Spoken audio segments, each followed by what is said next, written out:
बात ऐसी है कि 4 रेजिस्टेंसेस तुम्हारे पास दिए हुए थे, है ना? 3 तिकड़ी 4 ओम की और एक 12 ओम का।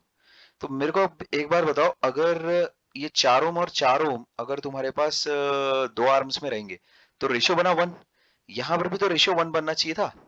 तो जाहिर सी बात है, ये 4 ओम के साथ इसको 4 ओम होना पड़ेगा, तभी तो रेशियो 1 होगा। अब ये साला बैठा है 12 ओम, तो इसके साथ दूसरे रेजिस्टेंस को पैरेलल में लगाना पड़ेगा। अब जब तुम उसके साथ पैरेलल में लगाओगे तब क्या होगा? वो जो रेजिस्टेंस है उसको कितना आना पड़ेगा फिर? अबे कितना आना पड़ेगा भाई? अपने को नेट कैसा है? 4 ओम चाहिए ना। तो 12 के साथ जाहिर सी बात है, अगर तुमने सीरीज में कोई दूसरा रेजिस्टेंस लगा दिया तब तो 12 से और बढ़ जाएगा वो रेजिस्टेंस। अपने को 12 को कम करवा के 4 तक लाना है। ठीक, तो क्या करना पड़ेगा? अरे 12 को अगर कम करवाना है और 4 तक लेकर आना है। पैरेलल। हाँ, पैरेलल में तो लगाओगे। कुछ अंदाजा बता सकते हो कि जो x की वैल्यू होगी वो लगभग कितनी होगी? 12 को अपने को कम करवा के 4 तक लेकर आना है, समझे? तो जो x की वैल्यू आएगी, क्या वो 4 से बड़ी आएगी कि छोटी आएगी? बड़ा है। 4 से बड़ी आएगी, गुड। तो जो x की वैल्यू है वो कुछ यहाँ से 4 से तो बड़ी रहेगी और 12 के कुछ बीच में रहेगी। क्या 12 से बड़ी आ सकती है क्या? क्या सर? क्या 12 से बड़ी वैल्यू आ सकती है क्या कैपिटल X की? नहीं, क्यों नहीं? पैरेलल में घटता है। अबे तो घट तो रहा है ना। ये देख, 4 ओम आ रहा है ना। 6 ओम लगा देता है ना डायरेक्ट, क्यों? 6 ओम कैसे आ गया तेरे पास डायरेक्ट बिना सॉल्व किए?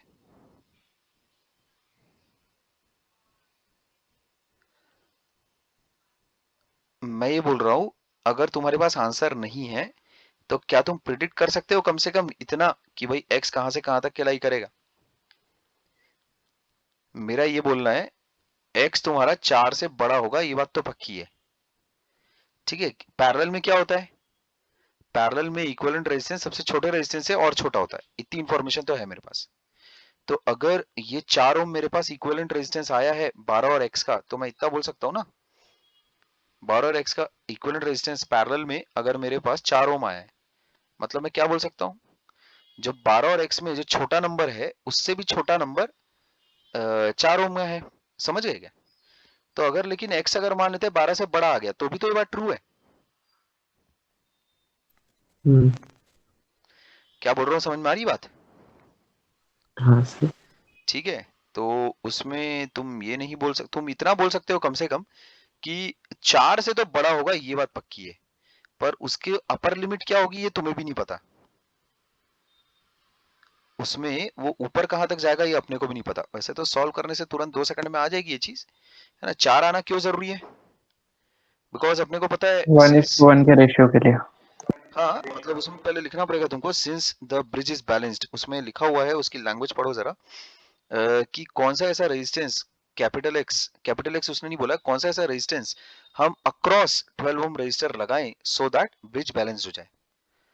तो खाली ब्रिज सुन के क्या है, ज्यादा हिल्लोरे मत मारना कि ब्रिज सुन लिया तो उसमें मतलब बैलेंस तो हो गई। ऐसा नहीं है। ठीक है क्या? ब्रिज हो सकता है अनबैलेंस्ड हो। ठीक है क्या? खैर, तो इसमें in order to balance the network या फिर ब्रिज, जो भी तुम लिखो, in order that the bridge is balanced,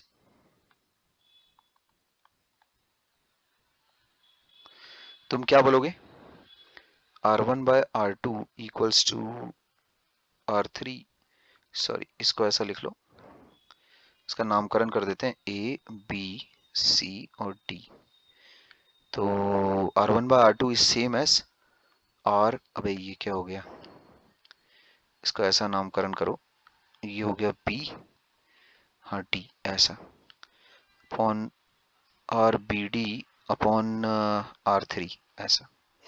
ठीक, where RBD equals 12x upon 12 plus x। ठीक है क्या? ऐसा। या फिर तुम अगर चाहो तो उसको पूरा लिख सकते हो, अगर ऐसा डायरेक्टली लिख दोगे तो हो सकता है सच में वो बेहोश होकर गिर जाए। ठीक है, 1 अपॉन RBD इक्वल्स ऐसा, ठीक है क्या? ये चीज तुम लिख देना, समझ गए? तो ऐसा लिखते बराबर तुम्हारे पास सारी इक्वेशंस वगैरह तो सब कुछ है ही, ठीक है? तो उसमें यूज करो, इट इम्प्लाइज दैट R1/R2 तुम्हारे पास कितना हो जाएगा, 4/4 इक्वल्स टू RBD/R3, 4। तो इसका मतलब RBD की वैल्यू आ जाती है तुम्हारे पास 4, है ना? और बस, है ना, पुटिंग दिस इन टू, इसको इक्वेशन को नंबर्स दे दो। मेरा स्टोरेज इधर खत्म होने वाला है यार, मेरे लैपटॉप में जगह ही फिल हो गई है, बताओ। तो putting value of RBD, sir 6 ही तो आ रहा है। तो तेरे को ओरल कैसे पता चल गया, ये पूछ रहा हूँ मैं। मैंने वो जो आपने 12 ओम और 6 ओम वाला लिया था ना, मैंने उसका रिजल्टेंट 4 ओम लेके वहीं पे सॉल्व कर लिया था। ये इतना बड़ा लिखा नहीं मैंने। तूने 6 कहाँ से पाया? 6 का तो कहीं मैंने जिक्र ही नहीं किया है। नहीं, आपने क्या किया, वो 12 ओम और x ओम जो है ना ऊपर वाला, जो आपने बनाया है पैरेलल में, हाँ तो उसका रिजल्टेंट 4 ओम होगा ना, अगर 1:1 के रेशियो में लेना है। हाँ तो हाँ, वहीं पे मैंने साइमल्टेनियस इक्वेशन सॉल्व करके निकाल लिया। बस साइमल्टेनियस क्या, उसमें तो एक ही इक्वेशन ही बनेगी हाँ, बस। वही हर एक ही वेरिएबल का इक्वेशन बना था, तो वहीं पे जल्दी से सॉल्व हो गया था। ठीक है, बट ध्यान रखोगे कि इसमें सवाल को इस तरह से ऐसा सॉल्व कर लेना एक अपनी तरफ, और दूसरा उसको ठीक तरह से लिखकर प्रेजेंट करना वो दूसरी तरफ। जैसे पुटिंग वैल्यू ऑफ, है ना, या तुम उसको ऐसा लिखो, हाँ ठीक है चलो, putting value of RBD equals to 4 in 1, तुम्हें क्या चीज मिल जाएगी, 1/4 इक्वल्स 1/12 प्लस 1/x। इसके बाद फिर तुम फर्दर सॉल्व कर लेना, ठीक है? उसके बाद जैसे ही तुम सॉल्व करोगे, x की वैल्यू आ जाएगी तुम्हारे पास, देन सॉल्व फॉर x। मैंने सारे ऊपर तक पूरी ईमानदारी के साथ स्टेटमेंट्स वगैरह पूरे लिखे हैं। इसके बाद x की वैल्यू सॉल्व करना तुम्हारे लिए बाएं हाथ का खेल होना चाहिए, ठीक? उसमें कहीं किसी किस्म की कोई दिक्कत नहीं आ सकती तुम्हें, ठीक है? उसमें कोई इशू नहीं आ सकता। तो जब तक के यहाँ मेरे लैपटॉप में स्टोरेज बाकी है, एक्चुअल में वो भी होने वाली है खत्म, ठीक? तो थोड़ा मैं, मुझे ऐसा लगता है कि 2 सवाल कम से कम और मैं डिस्कशन कर लूंगा, लेट्स होप कर ले हम लोग, ठीक है? इसके बाद तो फिर तुम ये कर लोगे, उसमें फिर कहीं किसी किस्म का कोई इशू नहीं आएगा। मुद्दे की बात क्या है कि यहाँ देखो, ये है ना, इसका रेशियो इसके साथ, वो कहाँ किसके बराबर करना, इसका रेशियो इसके साथ। अब 12 और x अगर आपस में पैरेलल में है तो जाहिर सी बात है उसका इक्विवेलेंट का रेशियो इसके साथ, ये R3 के साथ, ऐसा ये बराबर होना चाहिए, बस बात खत्म। और कोई बात नहीं है इसमें, और इसके अलावा इसमें कुछ है भी नहीं कुछ ऐसा खास। और हर सवाल में वही करना है, हर सवाल में वही करना है, सेम वही काम, रेशियो ऑफ रेजिस्टेंसेस इक्वेट करो, धाए धाए, कुछ नहीं धरा इसमें। अच्छा, तो इसके बाद का अगला सवाल देखो क्या बोल रहे हैं वो, at what value should the variable register be set. Variable resistance, variable register मतलब जाहिर सी बात है क्यू की बातचीत की जा रही है। At what value should the variable register be set such that the bridge is balanced. तो ये तो निकालना ऐसे ही फिर बाएं हाथ का अगेन गेम हो गए। कैसे निकाल लोगे इसको, इसको पहले असाइन कर लो, ये हो गया R1, ये हो गया R2, मैं बोल रहा हूँ हर सवाल में वैसे ही है, ठीक? और ये तो तुम्हारे पास Q दिया ही हुआ है, और ये हो गया R4, ले लेते हैं इसको, ठीक है? 3 अभी तक के इस्तेमाल नहीं हुआ, R3 करो इसको ऐसा। तो अगर बैलेंस है तो क्या लगाओगे तुम, R1/R2, है ना, इक्वल्स Q/R3। अब R1 R2 और R3 सबके सब नोन है तो Q भी आ जाएगा। अच्छा, इसके बाद देखते हो क्या बोल बच्चन दे रहा है, if the source voltage is 30 volts, यानी इसकी बातचीत चल रही है, find the value of the output voltage across XY। अच्छा, ये क्या है बे, तो जीरो रहेगा। आउटपुट वोल्टेज देखो ना यहाँ पर किसके किसके बीच में नाप रहा है, ये D और B पॉइंट्स के बीच में आउटपुट वोल्टेज नाप रहा है। तो B and D become equipotential points if you have chosen the values of resistances such that their ratios are equal। इस तरह के अगर तुम रेजिस्टेंसेस अगर चुनोगे ऐसा, तब क्या होगा, जो करंट थ्रू गैल्वेनोमीटर है यानी बीच वाली डायगोनल ना, डायगोनल में एक्चुअल में डायगोनल के अक्रॉस कोई पोटेंशियल डिफरेंस डेवलप नहीं होता। एक्चुअल में अगर तुम देखो व्हीटस्टोन ब्रिज एक्चुअल में है क्या, इसको इसको अगर तुम देखो, है ना, यहाँ देखो, मानते कभी भी अगर ऐसा हो तुम्हारे जन्म में कि भाई ये नेटवर्क तुम्हारे सामने ऐसा कभी बना, ठीक है क्या? यहाँ देखो ऐसा, इसको ऐसा भी बना सकते हो तुम।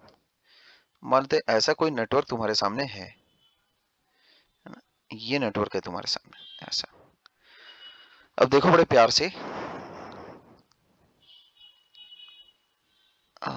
इसको ऐसा करो, इसको ठीक से बनाते हैं, 1 मिनट। ये ऐसा बनाओ इसको,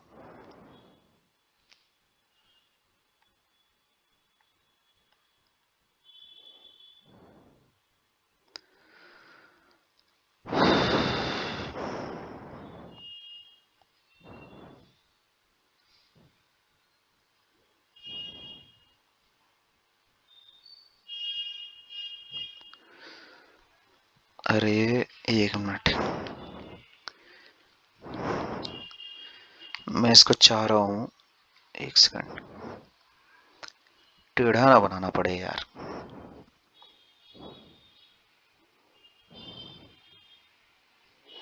तो एक ही रास्ता है, उसको ऐसे करो फिर।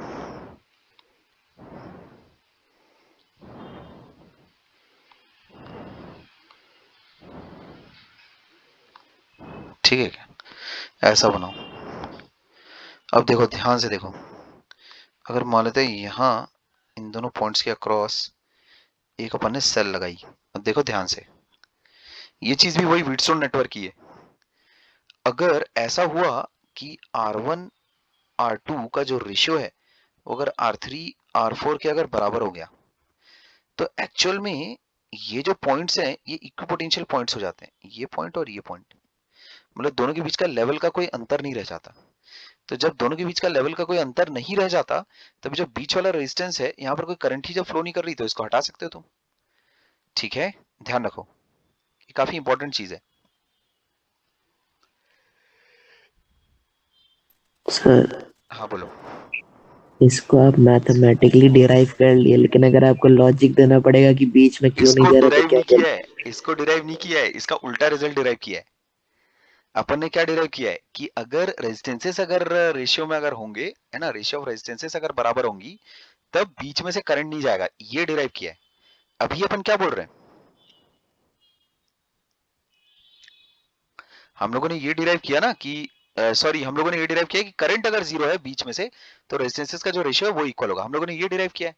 अभी अपन क्या बोल रहे हैं, उल्टा, अगर रेशियो ऑफ रेजिस्टेंसेस अगर बराबर है, तो करंट थ्रू गैल्वेनोमीटर, या फिर मैं कहूं अक्रॉस द डायगोनल, है ना, ऑफ द क्वाड्रिलेटरल, कोई करंट फ्लो नहीं करेगा। अभी उसका उल्टा बोल रहे हैं हम लोग, और ये बात भी ट्रू है एकदम, ये बात भी एकदम ट्रू है। जो ये दोनों पॉइंट्स होते हैं, ये x और y, ये दोनों पॉइंट्स एक्चुअल में इक्विपोटेंशियल हो जाते हैं अगर रेजिस्टेंसेस का जो रेशियो है वो अगर इक्वल है तो। ठीक है, तो दिस इज व्हीटस्टोन नेटवर्क, है ना, ये होता है व्हीटस्टोन नेटवर्क। अब एक्चुअल में पहचानना आना चाहिए,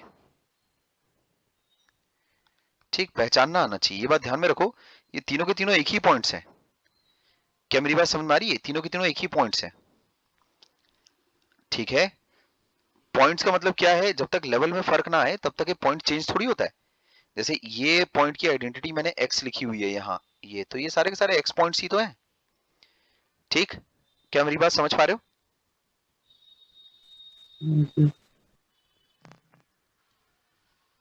अबे इतना धीरे बोलोगे तो क्या समझेगा, हाँ या ना? हाँ सर। अच्छा, तो अभी जो रिजल्ट एक्चुअल में मैं तुम्हें बता रहा हूँ, वो तुम्हारे बुक में डिराइव करके या फिर किसी भी बुक में एक्चुअल में डिराइव करके मिली नहीं है। तो इसीलिए उन लोगों को ये जो x और y के बीच का पोटेंशियल डिफरेंस है वो एक्चुअल में निकालना पड़ा है। अगर तुम डायग्राम देखो यहाँ, तो उसने ये जो पोटेंशियल डिफरेंस है इसको कैलकुलेट किया बेचारे ने लिटरली, है ना, ये और ये इसका पोटेंशियल डिफरेंस एक्चुअल में, इसका मतलब ये कैलकुलेट करेगा, किस प्रकार करेगा, किस प्रकार करेगा पोटेंशियल कैलकुलेट?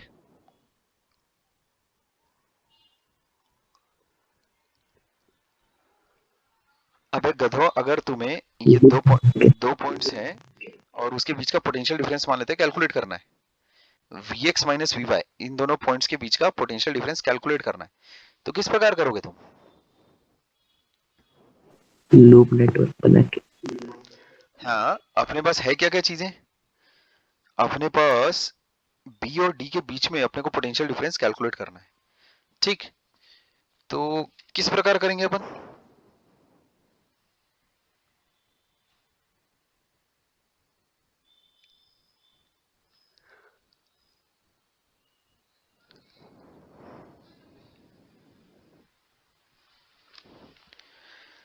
देखो,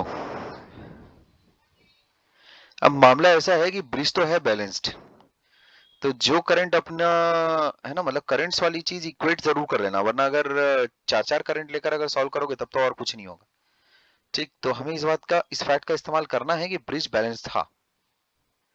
ब्रिज अगर बैलेंस था तो उसमें ये बात पक्की है कि जो तुम्हारे पॉइंट्स हैं कैपिटल एक्स और कैपिटल वाई, जिसके अक्रॉस हमें पोटेंशियल डिफरेंस मेजर करना है, या फिर मैं कहूँ कैपिटल बी और कैपिटल डी, क्योंकि एक्स और बी एक ही है और डी और वाई एक ही है, ठीक। तो ये दोनों के बीच में अगर पोटेंशियल डिफरेंस अगर मेजर करना है तो क्या करो, इस सर्किट को पहले पूरा सॉल्व कर डालो। उसके बाद जो पोटेंशियल डिफरेंस है बी और डी का वो कैलकुलेट करवा लो, मस्त हो जाता है तुम्हारा पूरा काम। तो किस प्रकार करोगे कैलकुलेशंस? एक ही बात का बस ध्यान रखना कि I1 जो यहां से जा रही है ना, ये वाली जो I1 है जो यहां से जा रही है ना, वही यहां भी निकल जाती है I1। यही होता है व्हीटस्टोन का मतलब, है ना। अब जैसे I2 देखो यहां से यहां आई I2, उसके बाद इस ब्रांच में तो घुसी ही नहीं, जो बीच वाली वी आउट वाली ब्रांच है उस ब्रांच में तो घुसी ही नहीं, वो यहां चली गई, है ना। तो इस प्रकार से मामला चालू है, ठीक है। अच्छा, तो अभी कैलकुलेशंस कैसे करोगे तुम? तो कैलकुलेशंस करने की कोई जरूरत ही नहीं है। पहली बात, इसमें भी वही सेम सवाल है, वही है, सब कुछ सेम है। क्या करना, R1 by R two equal to Q by R3, जैसे ये लगाओगे क्यू आ जाएगा। यहां तक कि किसी को कोई डाउट है क्या तो बताए, क्यू कैसे निकालना है इस चीज में किसी को अगर कोई डाउट है तो बेझिझक बोलो तुरंत। अच्छा, अगर क्यू की रेजिस्टेंस अगर तुमने निकाल ली, तब उसके बाद ये कैसे निकालोगे कि बी और डी में पोटेंशियल डिफरेंस कितना है? तो बी और डी में पोटेंशियल डिफरेंस निकालने के लिए जो सबसे उपयुक्त व्यक्ति होगा वो तुम ही हो, ठीक है क्या? जो कैलकुलेशन सेक्शन में तुमने की अभी प्रायर, उसी का इस्तेमाल करके बड़ी आसानी से तुम जो एक्स और वाई के बीच का, या फिर मैं कहूँ बी और डी के बीच का पोटेंशियल डिफरेंस बड़ी आसानी से कैलकुलेट कर सकते हो, बड़ी आसानी से। उसको बस डायरेक्ट लिखने की टेंडेंसी मत रखना, अपने को पता है कि वो चीज जीरो आएगी, बट उसको फिर भी डायरेक्ट लिखने की टेंडेंसी मत रखना अपने दिमाग में, ठीक। अच्छा, अब ध्यान से सुनो, अब आगे क्या करना है। अगर हमारे पास बी और डी के अक्रॉस पोटेंशियल डिफरेंस निकालने का अगर काम है, तो मैं एक काम करता हूं कि एक सर्टेन पॉइंट से मैं बी तक पहुंचता हूं और उसी सर्टेन पॉइंट से मैं डी तक पहुंचता हूं, और उसके बाद हम लोग भाई अपना, है ना, जो कैलकुलेशंस है उसकी बातचीत करेंगे, शेयर करेंगे कि कौन सी वाली मेथड ज्यादा अच्छी है, ठीक है क्या? तो शुरू करते हैं। यहाँ देखो, अगर मान लेते हैं I1 जो करंट है वो अगर AD में अगर फ्लो कर रही है और I2 में अगर AB करंट फ्लो कर रही है, तो सबसे पहली बात तुम यहां से देख सकते हो, I1 और I2 की अगर वैल्यूज आ गई ना तुम्हारे पास, सिर्फ वैल्यूज चाहिए I1 और I2 की, I1 और I2 की वैल्यूज अगर तुम्हें मिल गई तो वो डायरेक्टली तुम्हें वहां तक ले जाएंगे, है ना, जिस चीज तक मैं पहुंचना चाह रहा हूँ, समझ गए? तो वो VB माइनस VD वो चीज अपने को ऑटोमेटिकली पता चल जाएगी, ठीक है क्या? अच्छा, तो इसको तुम कैसे इवेलुएट करोगे? इवेलुएट करने का तरीका बहुत ही सिंपल रहने वाला है, ठीक है। तुम उसमें काम करो, यहां चलना शुरू करो, ये ऐसा,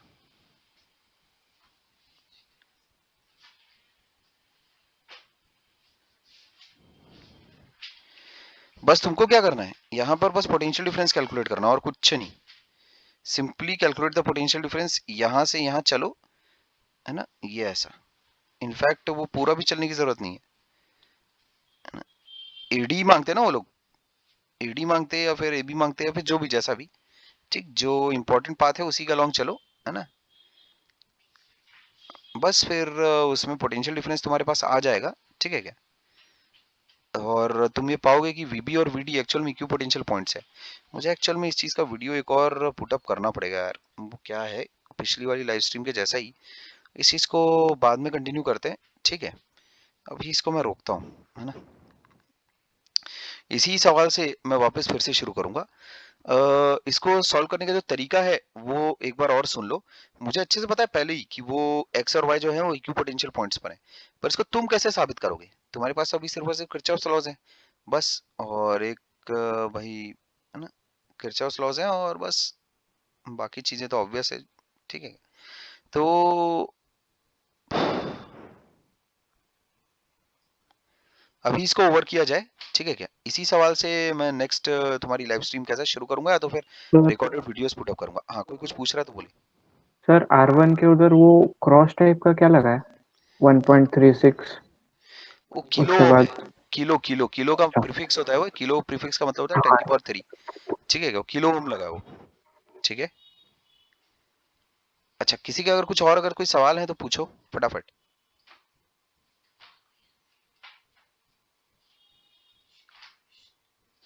ठीक है, इसके पिछले जो सवाल हैं वो उसको मैं एक बार तुम्हारा देखूंगा जरूर। करंट इलेक्ट्रिसिटी में जो फर्स्ट प्रॉब्लम सेट है उसके जो सवाल तुम लोगों ने मुझे भेजे हैं उस पर एक एनालिसिस कैसा मुझे करना जरूर है, ठीक है क्या? खैर, तो आज तुम्हें कोई नोट्स भेजने की जरूरत नहीं है, होपफुली तुम्हें चीजें समझ में आई होंगी। लेकिन ठीक है, जब ये पूरा रिकॉर्डेड कंटेंट जब उठ जाएगा, जब तुम्हारे को भेज दिया जाएगा, उसके बाद एक्चुअल में नोट्स मंगाऊंगा, ठीक। अभी एक बात ध्यान में रखना कि अपने एंड पर तुम्हें सवाल एक्चुअली में तुमसे बने, इसके लिए बहुत जरूरी है कि तुम ऐसा धाए से सॉल्यूशन देखना या फिर वो सब करना ना करो, ठीक है। अब तक के तो इतनी अकल आ जानी चाहिए कि भाई कॉपी चेकिंग के जरिए ही हमें एक्चुअल में पता चलता है कि हमारी कहाँ पर मिस्टेक हुई, कहाँ पर नहीं। तो उस रास्ते को छोड़ना नहीं, ठीक है। तो अभी मैं क्लास ओवर करता हूँ। आज कोई नोट सबमिशन वगैरह कुछ नहीं है, ठीक, कुछ भी नहीं है, और मेरी तरफ से आज कोई काम भी नहीं है, ठीक। तो हम लोग कल मिलते हैं, और कल यहीं से रिकॉर्डेड कंटेंट आते जाएगा तुम्हारे पास, या तो फिर लाइव स्ट्रीमिंग कर दूंगा मैं। लाइव स्ट्रीमिंग लेकिन तभी करूंगा अगर मान लेते हैं मेरा वाईफाई अगर चल रहा होगा तो। साला आज तो उसी ने कचरा किया अच्छा खासा। हाँ, अच्छा ठीक है, ठीक है देन। तो अभी मैं एक्चुअल में ओवर कर रहा हूँ, ठीक है क्या? इस सवाल से संबंधित किसी को कुछ पूछना है क्या? वैसे जितनी मैंने बातें बताई उसके बेसिस पर एक व्यक्ति कर लेना चाहिए उसको, लेकिन इस सवाल को मैं करके दूंगा तुम्हें कल,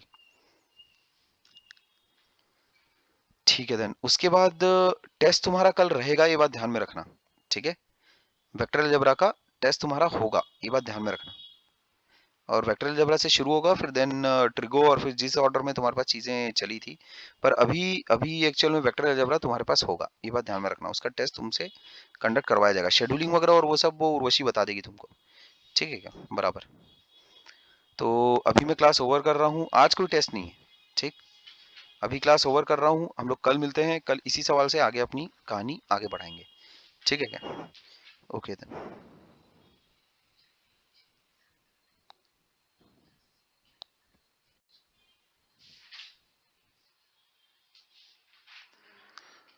बहुत नींद आ रही है मेरे को। अभी नहीं, अभी नहीं।